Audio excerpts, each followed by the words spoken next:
So here we are in Maine, and we are speaking with author T.L.Manning from Bristol, Maine. Obviously, your passion is writing. Definitely. Can you talk to us about where that started for you? I believe it started when I was about 7 years old. I grew up in a very dysfunctional house and learned at a very young age that what happens in this house stays in this house. And I began writing everything.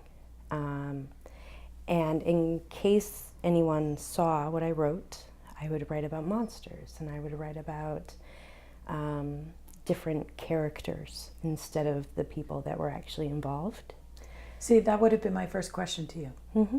You know, how did you write so that if it was found, because in households like that, oftentimes there's no privacy. None. Nope. It went so far that I won an award in 3rd grade for a paper that I wrote about a dream I had. It was a beautiful story about a young girl who is woken up in the middle of the night to this strange sound, and she follows the sound, and she sees this woman under a faucet of water, and there's a monster holding her there.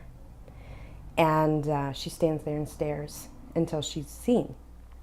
And it won an award and went into the governor's library, and I had to read it in front of an audience. And I wasn't scared because it was a dream that I had.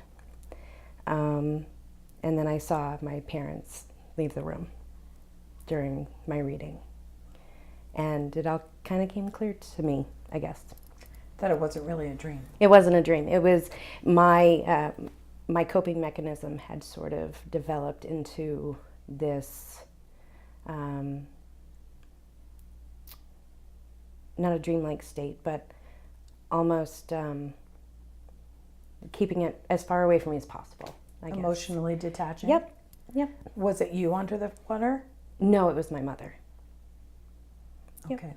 And Yep. did they say anything to you about it, your parents? My father, no. As a matter of fact, we didn't see each other for about 7 years after that. Because of that? Yep. Well, that had a lot to do with it, yes. Wow. Yep, because, you know, he thought that I knew, and I honestly didn't know. Even then, I didn't know, you know. I knew something had hit home, but I wasn't sure what it was. How did that make you feel? Alone. Very alone. Alone with my writing. I was told that my writing was bad. It wasn't something to be celebrated. And so I did it more, actually. I didn't know what else to do. I wrote in private, and I would hide what I wrote. I would keep 2 journals, one that I knew they would read, and one that was hidden away with, I guess, the truth, because I knew that they read what I wrote after that, especially after that. You were so much smarter than I was. Well, I don't. I would write bad poetry trying to use code so my siblings wouldn't read it. Well, I think you're a product of your environment too, you know, so it was, I couldn't talk to anyone, and who would believe me, you know, and so I just wrote about it, and it developed. I almost think I could write before I could really read, to be honest with you, even if it was just scribbles.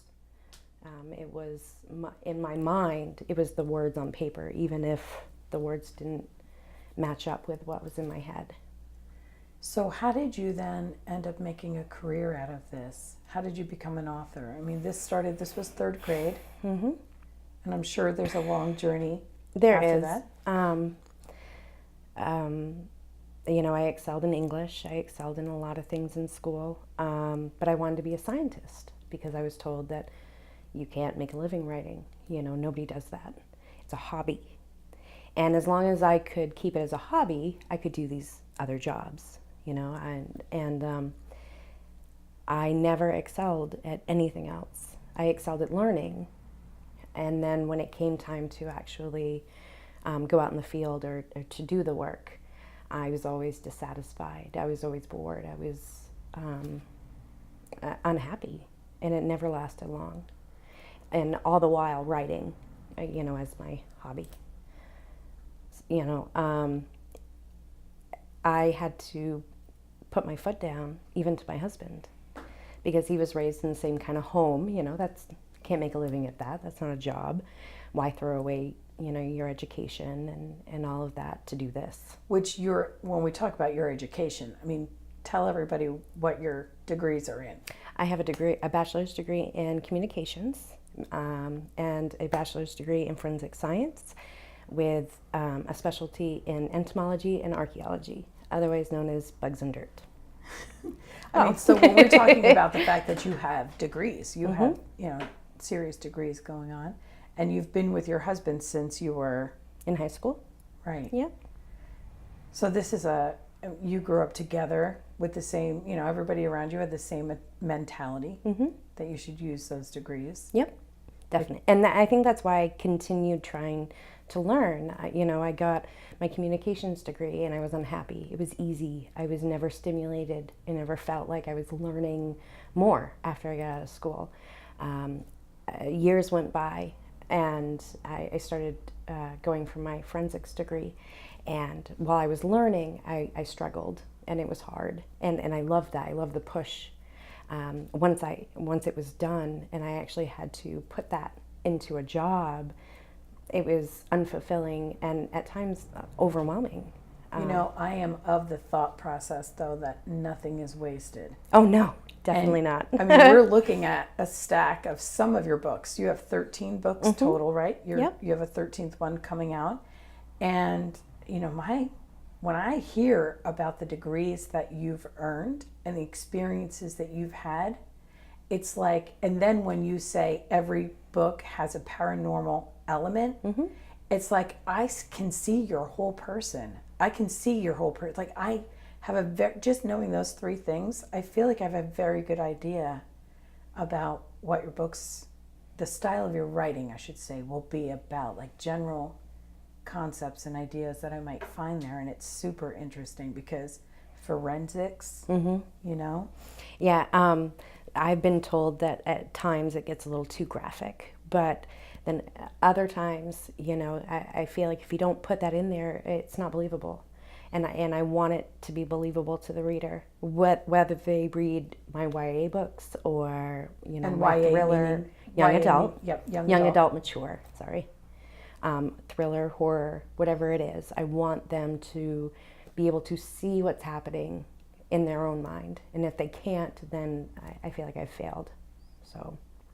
So how did you end up after all of that becoming an author? I put my foot down. I really did. I said, this is it. This is what I have to do. And fought with my husband, with my family, to do it. The day that I published my first book, I didn't tell anyone. Nobody knew, not even my husband. And you're self-published right now? Yep. Because tell everybody why you're self-published. I'm self-published because when I was 19, I was, I don't want to say taken a fool. I hate that term. But I believed that everyone had a good nature, I guess, and I was accepted by a publishing house for my works, and sent them 4 or 5 chapters of my book, and of course they said, oh, we love it, we want more, we want the whole manuscript. And I was excited and showing everyone the letters, and later found out that it was a scam. The whole thing was a scam. And because they had you send money with that. Yes. Yep. And it sort of killed the dream for a long time, for many, many years. I mean, I didn't actually publish until 2012. And this was in 97, 98. You know what, though? It's almost like you were meant to put your writing on pause, to learn everything you learned through your degrees, to then add that and incorporate that into Oh, definitely. I think everything happens for a reason. Right. Even if you don't like what happens, later on to be able to look back and say, if that hadn't happened, these things wouldn't have fallen into place the way that they have. What do you think you've learned most about yourself? That everyone doesn't have to like me. And that's huge for me, especially with my books. You get 5-star reviews, you get 1-star reviews. And to be able to take that criticism and learn from it instead of being, ashamed or feeling bad about myself, and the next book won't have that mistake or won't have that in it. And so it's okay that everyone doesn't like me as long as, I'm doing what I love. Do you have a favorite book? I do. My favorite book that I've written so far is The Night, which is the first 4 novellas were turned into a book called The Night, and it's raw, it's real, it's as real to me as everything we're doing right now. And it was my favorite to write, and since has been my favorite to read as well, actually. What about it? What's your favorite part? I was learning how to create characters with that. The male characters all started as brothers of mine, so they all started with a familiar face, and then as the writing went on, they became their own characters. But I felt very connected to them because of that. They have a lot of real life moments. And each novella has something major that happened in my life. But it's written so that it's more personal to me than maybe the reader. Unless you know me and knew me at that time, I guess. It's just very personal. What advice do you have for new writers? For people who are out there thinking, I dabble, I write, but I haven't published, or people who know they want to give it a shot. What advice do you have for writers? Don't write what everyone reads. Do not ever write to make money.